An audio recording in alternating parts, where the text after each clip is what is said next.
ಮೇಷ ಲಗ್ನ ಅಥವಾ ರಾಶಿಯ ಭವಿಷ್ಯವನ್ನು ತಿಳಿದುಕೊಳ್ಳೋಣ. ಅಕ್ಟೋಬರ್ 2025 ಮಾಸದಲ್ಲಿ ರಾಹು ಗ್ರಹ ತಮಗೆ ಶುಭ ಫಲವನ್ನು, ರವಿ, ಕುಜ, ಬುಧ, ಗುರು, ಶುಕ್ರ, ಶನಿ ಮತ್ತು ಕೇತು ಗ್ರಹಗಳು ಮಿಶ್ರ ಫಲ ಅಥವಾ ಅಶುಭ ಫಲವನ್ನು ನೀಡುತ್ತವೆ.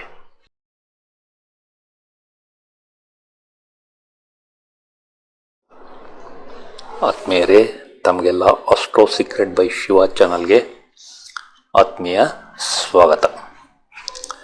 ತಾವೆಲ್ಲ ಪ್ರೀತಿ ವಿಶ್ವಾಸದಿಂದ ನನ್ನ ಚಾನಲ್ ವೀಕ್ಷಣೆ ಮಾಡುತ್ತಿರುವುದಕ್ಕೆ ನನ್ನ ಅನಂತ ವಂದನೆಗಳು.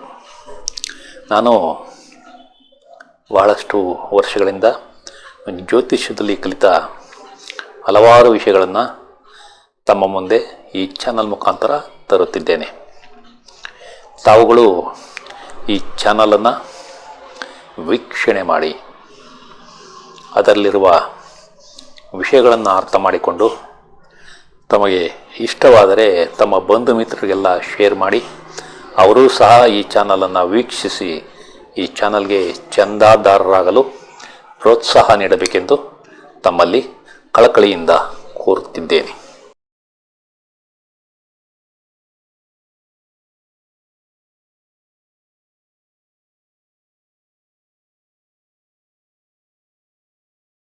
ಅಕ್ಟೋಬರ್ 2025 ಮಾಸದಲ್ಲಿ ಬದಲಾವಣೆ ತರುವ ದಿನಾಂಕಗಳು 3, 6, 7, 8, 10, 11, 14, 17, 18, 24, 25 ಮತ್ತು 28.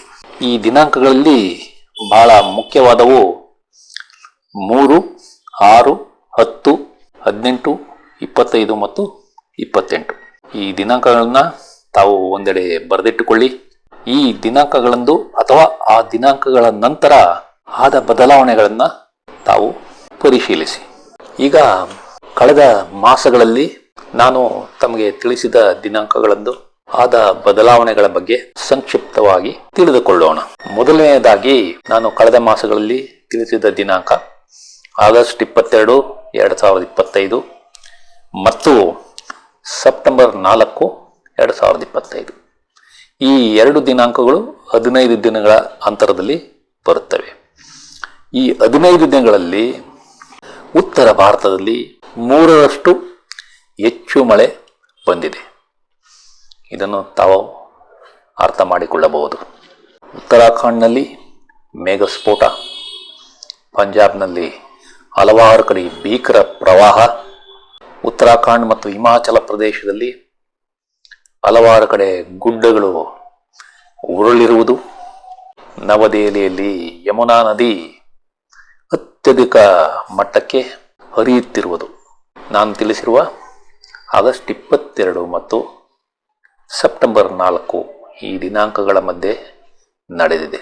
ಸೆಪ್ಟೆಂಬರ್ 4, 2025 GST ತೆರಿಗೆಯಲ್ಲಿ ಬಹಳ ಮಹತ್ವದ ನಿರ್ಧಾರ ತೆಗೆದುಕೊಂಡ ಕೇಂದ್ರ ಸರ್ಕಾರ ಹಲವಾರು ವಸ್ತುಗಳ ಮೇಲೆ ತೆರಿಗೆಯನ್ನು ಕಡಿಮೆ ಮಾಡಿದೆ. ಸೆಪ್ಟೆಂಬರ್ 12 ಮತ್ತು 13 ಹಾಸನದಲ್ಲಿ ಗಣೇಶ ವಿಸರ್ಜನೆ ವೇಳೆ ಕ್ಯಾಂಟರ್ ಲಾರಿಯೊಂದು ಮೆರವಣಿಗೆಯಲ್ಲಿ ಹೋಗುತ್ತಿದ್ದ ಜನರ ಮೇಲೆ ನುಗ್ಗಿ 10 ಜನ ದಾರುಣವಾಗಿ ಮರಣ ಹೊಂದಿರುವುದು ಇದು ಬಹಳ ದುಃಖಕರವಾದ ವಿಷಯ. 7 ಸೆಪ್ಟೆಂಬರ್ 2025 8 ವರ್ಷಗಳ ನಂತರ ಭಾರತದ ಪುರುಷರ ಹಾಕಿ ತಂಡ ಬಲಿಷ್ಠ ದಕ್ಷಿಣ ಕೊರಿಯಾ ತಂಡವನ್ನು 4-1 ಸೋಲಿಸಿ ಏಷ್ಯಾ ಕಪ್ ಹಾಕಿ ಪ್ರಶಸ್ತಿಯನ್ನು ಪಡೆದಿರುವುದು ಇದು ಬಹಳ ಸಂತೋಷದಾಯಕವಾದ ವಿಷಯ. ದಿನಾಂಕ 14 ಸೆಪ್ಟೆಂಬರ್ 2025 ಭಾರತದ ಮಹಿಳಾ ಹಾಕಿ ತಂಡ ಏಷ್ಯಾ ಕಪ್ನಲ್ಲಿ ದ್ವಿತೀಯ ಸ್ಥಾನಕ್ಕೆ ತೃಪ್ತಿ ಪಡುವಂತಾಗಿದೆ. ನಂತರ 17 ಸೆಪ್ಟೆಂಬರ್ 2025 ಅಮೆರಿಕದಲ್ಲಿ 0.25 ಬಡ್ಡಿ ದರವನ್ನು ಕಡಿಮೆ ಮಾಡಿದೆ. ಇದು ಬಹಳ ಸಂತೋಷಕರವಾದ ವಿಷಯ. ಅದೇ ರೀತಿ 19 ಸೆಪ್ಟೆಂಬರ್ 2025 H1B ವೀಸಾ ಈ ಪ್ರಕ್ರಿಯೆಯಲ್ಲಿ ಬಹಳ ಅಚ್ಚರಿದಾಯಕ ಎಂದರೆ ಭಾರತದ ಕರೆನ್ಸಿ ಪ್ರಕಾರ ಸುಮಾರು 88 ಲಕ್ಷ ರೂಪಾಯಿಗಳನ್ನು ಪಾವತಿಸಿ H1B ವೀಸಾವನ್ನು ಪಡೆಯಬೇಕಾಗಿರೋದು. ಇನ್ನು ಸ್ಟಾಕ್ ಮಾರ್ಕೆಟ್ನಲ್ಲಿ ನಿಫ್ಟಿ ವಿಷಯಕ್ಕೆ ಬರೋಣ.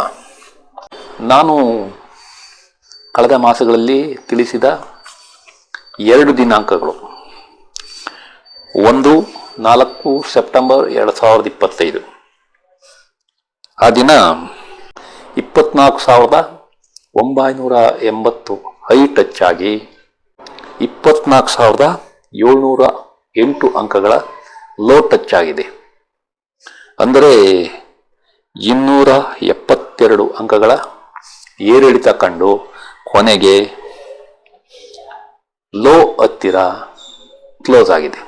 ಅದೇ ರೀತಿ 16 ಸೆಪ್ಟೆಂಬರ್ 2025ರಂದು 25,261 ಹೈ ಟಚ್ ಆಗಿ 25,070 ಅಂಕಗಳ ಲೋ ಟಚ್ ಆಗಿದೆ.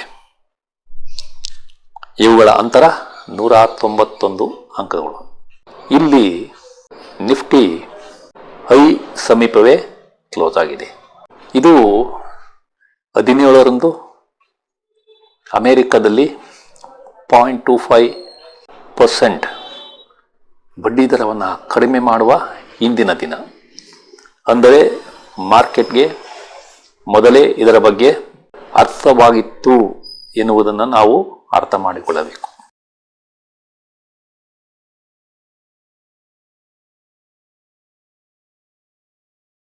ನಿಮ್ಮ ತಾಯಿ ಸಂತೋಷದಿಂದಿದ್ದು ಒಳ್ಳೆಯ ಆರೋಗ್ಯ ಇರುತ್ತದೆ. ನಿಮ್ಮ ಮನೆಯಲ್ಲಿ ಶಾಂತವಾದ ವಾತಾವರಣ ಇರಲಿದೆ. ನಿಮ್ಮ ಮಕ್ಕಳ ಸ್ಕೂಲ್ ವಿದ್ಯಾಭ್ಯಾಸ ಯಶಸ್ಸು ಕಾಣಲಿದೆ. ನೀವು ರಿಯಲ್ ಎಸ್ಟೇಟ್ ವ್ಯವಹಾರ ಮಾಡುತ್ತಿದ್ದರೆ ಈ ಅವಧಿಯಲ್ಲಿ ಒಳ್ಳೆಯ ಲಾಭ ಪಡೆಯುತ್ತೀರಿ. ನೀವು ಕೃಷಿಕರಾಗಿದ್ದರೆ ಈ ಅವಧಿಯಲ್ಲಿ ನಿಮಗೆ ಯಶಸ್ಸು ಸಿಗಲಿದೆ. ನಿಮಗೆ ಪಿತ್ರಾರ್ಜಿತ ಆಸ್ತಿಗಳು ಸಿಗುವ ಸಂಭವ ಇಲ್ಲ. ನಿಮಗೆ ಬರಬೇಕಾದ ಇನ್ಶೂರೆನ್ಸ್ ಹಣ ನಿಧಾನವಾಗಿ ಕೈ ಸೇರಲಿದೆ. ನಿಮಗೆ ಕಷ್ಟಪಡದೆ ಲಾಭವಿಲ್ಲ. ನಿಮ್ಮ ವಿದೇಶದಲ್ಲಿನ ಹಣಕಾಸಿನ ವ್ಯವಹಾರದಲ್ಲಿ ಹುಷಾರಾಗಿರಿ. ನೀವು ಯಾವುದಾದರೊಂದು ಕೋರ್ಟ್ ಕೇಸ್ನಲ್ಲಿ ತೊಡಗಿದ್ದರೆ ಅದು ವಿಫಲವಾಗುವ ಸಂಭವ ಇದೆ. ನಿಮಗೆ ಬಲಿಷ್ಠ ಶತ್ರುಗಳ ಕಾಟ ಹೆಚ್ಚಾಗಲಿದೆ. ನೀವು ಕೆಲಸದಿಂದ ವಜಾ ಅಥವಾ ಕಡ್ಡಾಯ ನಿವೃತ್ತಿ ಆಗಬಹುದು. ಜಾಗ್ರತೆ. ನಿಮ್ಮ ಹಣಕಾಸು ಮತ್ತು ಸಂಪತ್ತು ಈ ಅವಧಿಯಲ್ಲಿ ಹೆಚ್ಚಾಗುವುದಿಲ್ಲ. ನೀವು ಬಂಗಾರದ ಒಡವೆಗಳನ್ನು ತೆಗೆದುಕೊಳ್ಳಬೇಕೆಂದರೂ ಈ ಅವಧಿಯಲ್ಲಿ ಅದು ಸಾಧ್ಯವಿಲ್ಲ. ನಿಮ್ಮ ಸ್ಟಾಕ್ ಮತ್ತು ಶೇರ್ ವ್ಯವಹಾರ ನಷ್ಟ ಹೊಂದುವ ಸಂಭವ ಇದೆ. ಹುಷಾರಾಗಿರಿ. ನಿಮ್ಮ ತಂದೆಯ ಆರೋಗ್ಯ ಸಮಸ್ಯೆ ಸುಧಾರಣೆ ನಿಧಾನವಾಗಲಿದೆ. ನಿಮಗೆ ಕೋರ್ಟ್ ಕೇಸ್ಗಳು ಮತ್ತು ಬೇಡದ ಸಾಲಗಳು ಅಂಟಿಕೊಳ್ಳುವ ಸಂಭವ ಇದೆ.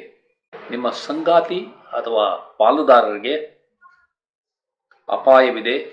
ಎಚ್ಚರ ಇರಲಿ. ನಿಮ್ಮ ಮದುವೆ ನಿಶ್ಚಯ ನಿಧಾನವಾಗಲಿದೆ. ನಿಮ್ಮ ಸಂಗಾತಿಯೊಂದಿಗೆ ಕಿರಿಕಿರಿಯನ್ನು ಅನುಭವಿಸುತ್ತೀರಿ. ನೀವು ನಿಮ್ಮ ವ್ಯವಹಾರದಲ್ಲಿ ಪಾಲುದಾರಿಕೆ ಮಾಡುತ್ತಿದ್ದರೆ ಪಾಲುದಾರರ ಜೊತೆ ಜಾಗೃತವಾಗಿ ವ್ಯವಹಾರ ಮಾಡಿ. ನಿಮ್ಮ ವಿದೇಶಿ ಸಹಭಾಗಿತ್ವ ಕಷ್ಟಕರವಾಗಲಿದೆ. ನಿಮ್ಮ ಪಾಲುದಾರರ ಜೊತೆ ಸಾಮರಸ್ಯದ ಕೊರತೆ ಕಂಡುಬರಲಿದೆ. ನೀವು ಯಾವುದಾದರೊಂದು ಕಾರಣಕ್ಕೆ ಆಸ್ಪತ್ರೆ ಸೇರಿದ್ದರೆ ಅಲ್ಲಿಂದ ಬಿಡುಗಡೆ ನಿಧಾನವಾಗಲಿದೆ. ನಿಮಗೆ ಬಲಿಷ್ಠ ಶತ್ರುಗಳಿಂದ ಸೋಲು ಕಂಡುಬರಲಿದೆ. ನಿಮ್ಮ ಕೋರ್ಟ್ ವ್ಯಾಜ್ಯಗಳು ಮತ್ತು ದಾವೆಗಳ ಯಶಸ್ಸು ನಿಧಾನವಾಗಲಿದೆ. ನೀವು ಕಾಂಟ್ರಾಕ್ಟ್ ಮಾಡುತ್ತಿದ್ದರೆ ಲಾಭ ಕಡಿಮೆ ಇರಲಿದೆ. ನಿಮ್ಮ ಪ್ರಯಾಣಗಳು ಕಿರಿಕಿರಿಯಿಂದ ಕೂಡಿರುತ್ತವೆ. ನೀವು ವಿದೇಶದಲ್ಲಿನ ಯಶಸ್ಸು ಮತ್ತು ಸಂಬಂಧಗಳ ಬಗ್ಗೆ ಹುಷಾರಾಗಿರಿ. ನಿಮ್ಮ ತಂದೆಯ ಸ್ನೇಹಿತರೊಂದಿಗೆ ಪಾಲ್ಗಾರಿಕೆ ಮಾಡಬೇಕೆಂದಿದ್ದರೆ ಅದು ನಿಧಾನವಾಗಲಿದೆ. ನೀವು ಈ ಅವಧಿಯಲ್ಲಿ ಸಮಾಜದಲ್ಲಿ ಮುಕ್ತವಾಗಿ ಬೆರೆಯುವುದಿಲ್ಲ. ನಿಮ್ಮ ಸ್ನೇಹಿತರು, ಹಿಂಬಾಲಕರು ಮತ್ತು ಸಹೋದ್ಯೋಗಿಗಳಿಂದ ನಿರೀಕ್ಷಿತ ಮಟ್ಟದ ಸಹಾಯ ದೊರೆಯುವುದಿಲ್ಲ. ನಿಮಗೆ ಆರೋಗ್ಯ ಸಮಸ್ಯೆ ಕಂಡುಬರಲಿದೆ. ನಿಮ್ಮ ಜೀವನದಲ್ಲಿ ಕಷ್ಟಗಳು ದಿನೇ ದಿನೇ ಜಾಸ್ತಿಯಾಗುತ್ತವೆ. ನಿಮ್ಮ ಅಕ್ಕಪಕ್ಕದ ಮನೆಯವರಿಂದ ತೊಂದರೆ ಮತ್ತು ಕಿರಿಕಿರಿಯನ್ನು ಅನುಭವಿಸುತ್ತೀರಿ. ನಿಮ್ಮ ವ್ಯಕ್ತಿತ್ವ ಮತ್ತು ಬುದ್ಧಿಶಕ್ತಿಗೆ ತೊಂದರೆ ಕಂಡುಬರಲಿದೆ. ನಿಮ್ಮ ಹಾಸ್ಟೆಲ್ನಲ್ಲಿರುವ ಮಕ್ಕಳು ಯಾವುದಾದರೊಂದು ಸಮಸ್ಯೆಗೆ ಸಿಲುಕುತ್ತಾರೆ. ವ್ಯವಹಾರ ಮಾಡಿ.